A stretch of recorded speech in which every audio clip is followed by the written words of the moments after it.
Saudara-saudari yang terkasih, selamat pagi berkah dalam. Sudah kita memberi senyum hari ini, Jumat 10 Juni 2022. Kita awali permenungan kita dengan tanda kemenangan Kristus. Dalam nama Bapa dan Putra dan Roh Kudus. Amin.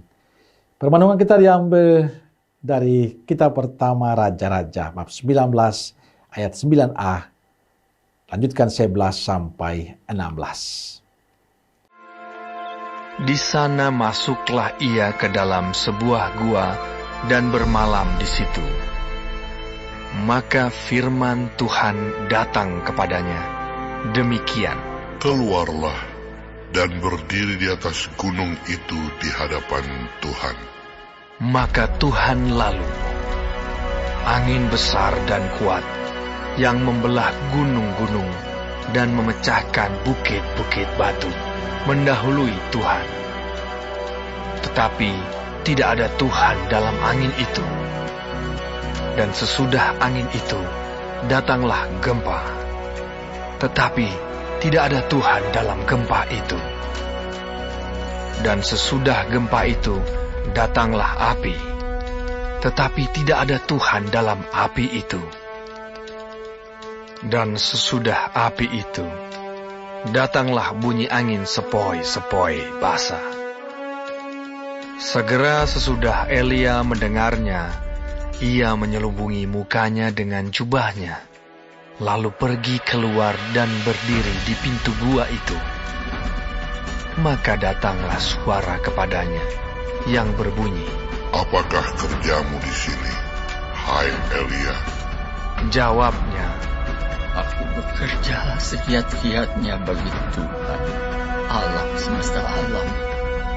Karena orang Israel meninggalkan perjanjian-Mu, meruntuhkan mezbah-mezbah-Mu, dan membunuh nabi-nabi-Mu dengan pedang.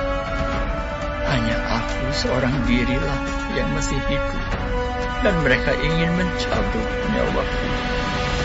firman Tuhan kepadanya, "Pergilah, kembalilah ke jalanmu, melalui padang gurun ke Damsyik. Dan setelah engkau sampai, engkau harus mengurapi Hazael menjadi raja atas Aram. Juga Yehu, cucu Nimsi, haruslah kau urapi menjadi raja atas Israel. Dan Elisa bin Safat dari Abel Mehola, harus kau urapi menjadi nabi menggantikan engkau."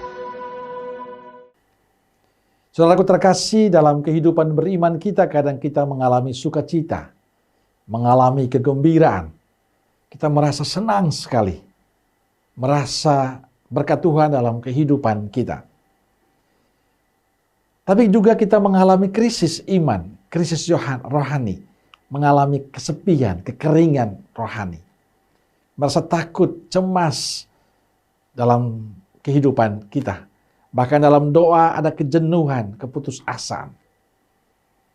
Pengalaman itu juga dialami oleh Nabi Elia. Ia pernah mengalami sukacita yang luar biasa karena merasa Allah sungguh berpihak pada dia. Tapi dia juga mengalami krisis iman. Pada saat ia mendengar bahwa Isabel akan membalas dendam, Elia sangat ketakutan. Bahkan dia minta Tuhan mengambil nyawanya. Elia pergi menyelamatkan diri sampai ke Gunung Horeb. Elia tinggal dalam sebuah gua. Lalu pertanyaannya, mengapa Elia takut dan harus melarikan diri? Ini sangat manusiawi menurut saya. Dia harus menghadapi banyak orang yang memusuhi dia. Dia harus menghadapi banyak orang yang tidak suka dalam pelayanannya.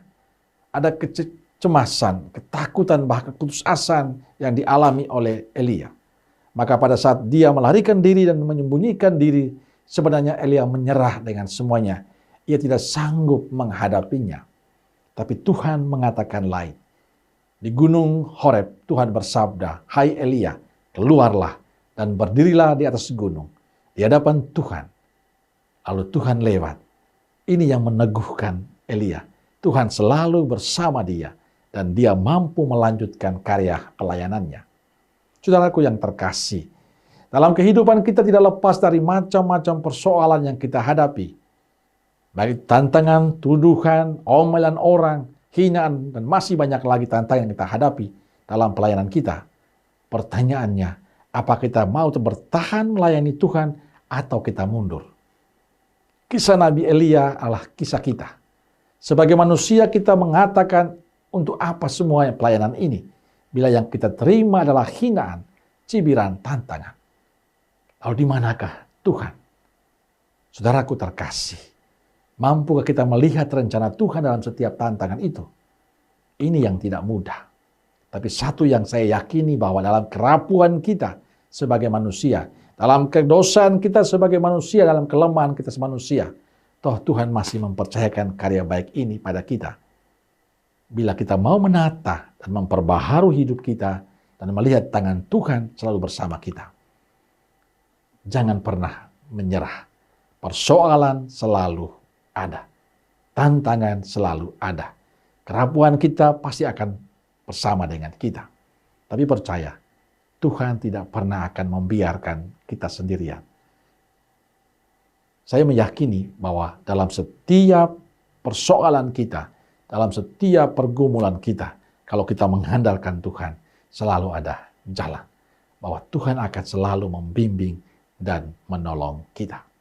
Maka marilah saudaraku terkasih, tetaplah percaya dan berjuang. Bahwa Allah akan senantiasa berpihak pada kita yang mau berubah menjadi manusia yang pantas dan baik. Amin. Semoga Allah yang Maha Kasih memberkati saudaraku sekalian, Bapa, Putra, dan Roh Kudus. Amin. Roh Kudus Nazaret, doakanlah kami. Amin. Berkah dalam.